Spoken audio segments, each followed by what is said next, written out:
আসসালামু আলাইকুম viewers, welcome to my channel. মাত্র একটি ডিম দিয়ে খুবই সহজভাবে ভীষণ মজার মচমচে একটি নাস্তার রেসিপি আজকে আপনাদের সাথে শেয়ার করছি। নাস্তাটি তৈরি করা খুবই সহজ, যে কেউ রেসিপিটি একবার দেখে তৈরি করে নিতে পারবেন আর একদিন তৈরি করে এয়ারটাইট বক্সে রেখে 4 থেকে 5 দিন পর্যন্ত খেতে পারবেন। বিকেলে চায়ের আড্ডায় চা তৈরি হওয়ার আগেই কিন্তু এই বিস্কুট পিঠা আপনারা তৈরি করে নিতে পারবেন কোনো ঝামেলা ছাড়াই। তো চলুন এই সহজ রেসিপিটি দেখে নিচ্ছি। সেই জন্য প্রথমে একটি মিক্সিং বলে আমি একটি ডিম নিয়ে নিচ্ছি। ডিমটাকে আমি ফ্রিজ থেকে প্রায় আধা ঘন্টা আগে নামিয়ে রেখেছিলাম। আপনারা চাইলে ডিমের পরিমাণ বাড়িয়ে নিতে পারবেন। তারপর এর মধ্যে আমি দিয়ে দিচ্ছি প্রায় 1/4 কাপ পরিমাণ চিনি। এখন একটি হ্যান্ড উইচ দিয়ে ডিমটাকে খুব ভালো করে ফেটিয়ে চিনির সাথে মিশিয়ে নিতে হবে। এখানে কিছুটা সময় নিয়ে ডিমটাকে ফেটিয়ে নিতে হবে, এতে করে চিনিটা খুব ভালো করে গলে ডিমের সাথে মিশে যাবে।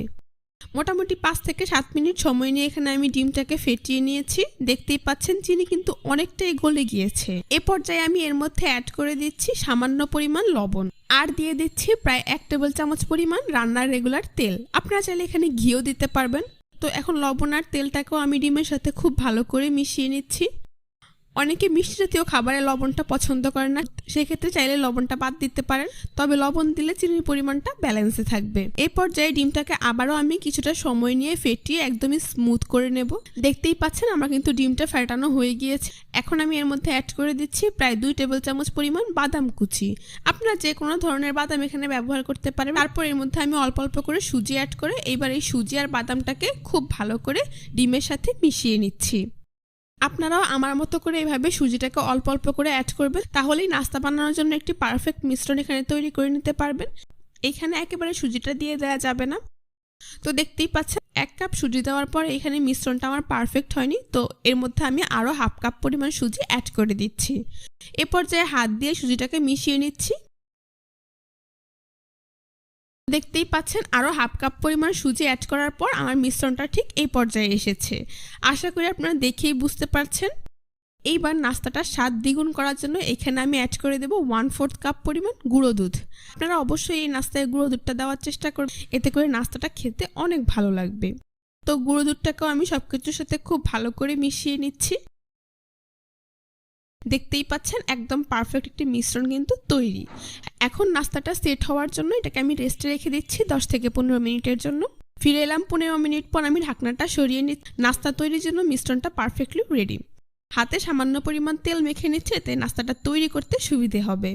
এবার এখান থেকে পরিমাণ মতো মিশ্রণ নিয়ে প্রথমে হাত দিয়ে এইভাবে খুব ভালো করে চেপে নিচ্ছি। কিছুটা সময় নিয়ে চেপে দিতে হবে, এতে করে নাস্তাটা আর ফেটে যাবে না। তারপর এটাকে এইভাবে হাতের তালুতে নিয়ে ঘুরিয়ে গোল বলের মতো করে হালকা করে চেপে চ্যাপটা করে দিচ্ছি। দেখতেই পাচ্ছেন খুব সুন্দর গোলাকার একটি নাস্তার শেপ দেওয়া হয়ে গিয়েছে। আপনারা চাইলে আপনাদের পছন্দ অনুযায়ী যে কোনো শেপ দিয়ে নাস্তাগুলোকে তৈরি করে নিতে পারবেন। এখন এটাকে আমি একটি প্লেটে উঠিয়ে নিচ্ছি। আপনাদের বোঝার সুবিধার্থে আরও একটি নাস্তা একইভাবে তৈরি করে আমি দেখিয়ে দিচ্ছি। প্রথমে এখান থেকে পরিমাণ মতো মিশ্রণ নিয়ে হাত দিয়ে খুব ভালো করে চেপে দিচ্ছি। তারপর এইভাবে 2 হাত দিয়ে ঘুরিয়ে গোল বলের মতো করে চেপে চ্যাপটা করে দিচ্ছি। দেখতেই পাচ্ছেন আরও একটি নাস্তা আমার তৈরি করা হয়ে গিয়েছে। এখন এটাকেও আমি প্লেটে উঠিয়ে নিচ্ছি।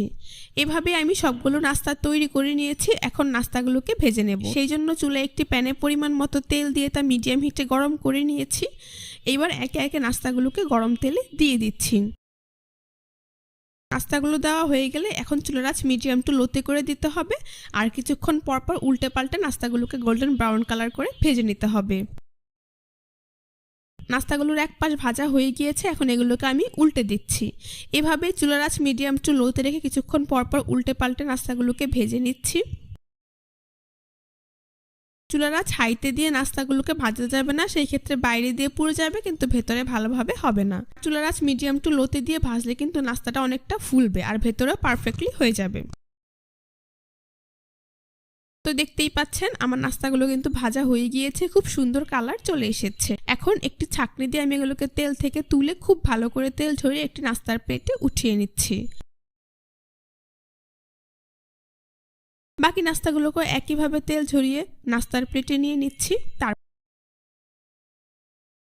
গরম গরম পরিবেশন করে আপনাদের দেখিয়ে দিচ্ছি। দেখুন নাস্তাগুলো দেখতে মাশাআল্লাহ কতটা সুন্দর হয়েছে আর খেতেও কিন্তু হয়েছে অসাধারণ। বিকেলে চায়ের আড্ডায় কিংবা অতিথি আপ্যায়নে চা তৈরির আগেই কিন্তু ঝটপট আপনারা এই নাস্তাটি তৈরি করে নিতে পারবেন কোনো ঝামেলা ছাড়াই। একদমই অল্প উপকরণে খুবই সহজভাবে আজকে আপনাদেরকে তৈরি করে দেখিয়েছি, যাতে যে কেউ চাইলে এই রেসিপিটি তৈরি করে নিতে পারে। আশা করছি আজকের রেসিপিটা আপনাদের সবার কাছে ভীষণ ভালো লেগেছে। রেসিপিটি ভালো লাগলে অবশ্যই আমার চ্যানেলটি সাবস্ক্রাইব করবেন, পাশে থাকা বেল বাটনটি অন করে দিবেন। সবাই ভালো থাকবেন, সুস্থ থাকবেন। আল্লাহ হাফেজ।